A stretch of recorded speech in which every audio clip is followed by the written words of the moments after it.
दोस्तों, textile company में सिर्फ जॉब मिलना इम्पोर्टेंट नहीं होता है। इम्पोर्टेंट होता है उसमें टिकना और ग्रो करना। तो आज मैं 5 ऐसे गलतियां बताऊंगा जिसको आप जानेंगे कि सुनने में तो बहुत आसान लगता है, सुनने में बहुत नॉर्मल लगता है, लेकिन आपके करियर को धीरे-धीरे खत्म करता जा रहा है। अगर आप टेक्सटाइल कंपनी में काम करते हैं या काम करना चाहते हैं, तो ये वीडियो आपके लिए है। तो वीडियो के अंत तक देखें। हाय फ्रेंड, नमस्कार। आप देख रहे हैं शर्मा टेक्सटाइल ज्ञान। अगर आप मेरे चैनल पे नए हैं तो चैनल को सब्सक्राइब कर लीजिए, बेल आइकन को प्रेस करिए ताकि इस तरह की इन्फॉर्मेटिव वीडियो का नोटिफिकेशन सबसे पहले आपके पास पहुंचे। तो स्टार्ट करते हैं आज का टॉपिक और जानते हैं कि कौन ऐसे 5 गलतियां हैं जिससे आपके करियर को खत्म करता जा रहा है। गलती नंबर 1, स्किल नहीं सीखना। आप किसी भी तरह के स्किल नहीं सीख रहे हैं, सिर्फ आप सैलरी के लिए काम कर रहे हैं। तो सैलरी के लिए अगर केवल काम करते हैं तो आपकी ग्रोथ नामुमकिन है। बहुत लोग 2-3 साल तक सेम काम करते रहते हैं और कोई भी स्किल नहीं सीखते हैं, फैब्रिक नॉलेज नहीं लेते। रिजल्ट क्या होता है? आपसे पीछे आते हैं जो बंदा, वो आपसे आगे निकल जाता है। तो क्या करना चाहिए? करना चाहिए आपको डेली कुछ न कुछ सीखते रहना चाहिए और अपने बेसिक नॉलेज इंग्लिश पे और टेक्सटाइल पे सीखते रहना चाहिए। टेक्सटाइल के डिफेक्ट्स के बारे में सीखते रहना चाहिए। टेक्सटाइल के फैब्रिक के बारे में नॉलेज लेते रहना चाहिए। टेक्सटाइल इंडस्ट्री में स्किल ही असली पावर होता है। चलिए, गलती नंबर 2 जानते हैं। कंपनी में टैलेंट से पहले डिसिप्लिन देखा जाता है। लोग डिसिप्लिन में नहीं रहते हैं। लोग कंपनी में लेट आते हैं, दिन भर मोबाइल चलाते रहते हैं और सुपरवाइजर या इंचार्ज को जो बात बोला जाता है, टारगेट दिया जाता है, उसको इग्नोर करना। ये गलतियां अगर आप करते हैं तो टेक्सटाइल कंपनी में ग्रोथ मुश्किल है। वर्क के प्रेशर आने पर वर्क के प्रेशर आने पर एटीट्यूड दिखाते हैं तो कंपनी ऐसे लोगों को ग्रोथ नहीं देती।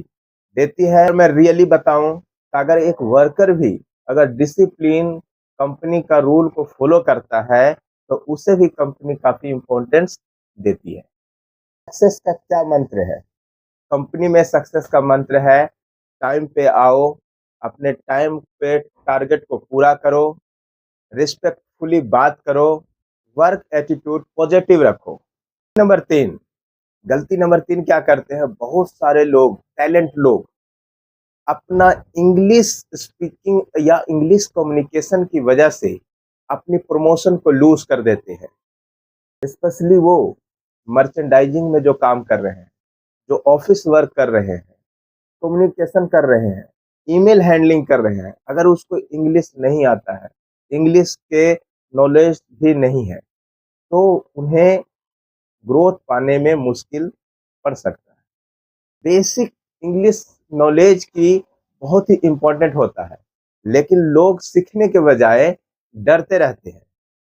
तो क्या करना चाहिए? आपको प्रत्येक दिन आपको प्रत्येक दिन 5 कम से कम टेक्सटाइल वर्ड को याद करना चाहिए, टेक्सटाइल डिफेक्ट के बारे में जानना चाहिए और इंग्लिश ग्रामर को, बेसिक जो इंग्लिश ग्रामर है, उसे इम्प्रूव करना चाहिए। टाइल टर्म्स होते हैं, उन्हें लिख करके याद करना चाहिए। आपको परफेक्ट नहीं बनना है, आपको कॉन्फिडेंट बनना है। अगर ये करते हैं तो आप टेक्सटाइल इंडस्ट्री में ग्रोथ पा सकते हैं। 4 को हम समझते हैं। लोग क्या करते हैं कि एक ही नॉलेज, एक ही तरह के स्किल को बहुत दिनों तक रखते हैं। मल्टीपल स्किल को सीखना नहीं चाहते हैं। सिर्फ अगर स्टिचिंग कर रहे हैं तो स्टिचिंग ही जानते हैं। अगर सिर्फ पैकिंग कर रहे हैं तो पैकिंग ही जानते हैं। सिर्फ चेकिंग ही जानते हैं। अगर इस तरह के आपके पास केवल नॉलेज है तो आपको एक्सपेंड और मल्टीपल स्किल सीखने की जरूरत है। अगर मल्टीपल आप काम सीखते हैं तो कंपनी आपकी ग्रोथ पक्का करता है। रुकिए रुकिए, सीखना चाहिए, प्रोडक्शन फ्लो सीखना चाहिए, क्वालिटी चेकिंग सीखना चाहिए, फैब्रिक इंस्पेक्शन कैसे किया जाता है वो सीखना चाहिए, फैब्रिक का नॉलेज लेना चाहिए, डिफेक्ट क्या होता है, कैसे होता है, फैब्रिक में कौन-कौन सा डिफेक्ट होता है, इनकी नॉलेज लेना चाहिए और पैकिंग का स्टैंडर्ड क्या है, ऐसे चीज़ों को नॉलेज लेना चाहिए। प्रोडक्शन कैसे बनता है, इस तरह का नॉलेज अगर आप टेक्सटाइल में लेते हैं, तो आपकी स्किल जो है सब मल्टीपल हो जाता है और मल्टीपल स्किल वाले की जैसे कंपनी ज़्यादा वैल्यू देती है। ये लास्ट और 5वां गलती को मैं आपको गिनाता हूँ। कुछ लोग जो है 2 से 3 महीने काम करने के बाद ही फ्रस्ट्रेट हो जाते हैं।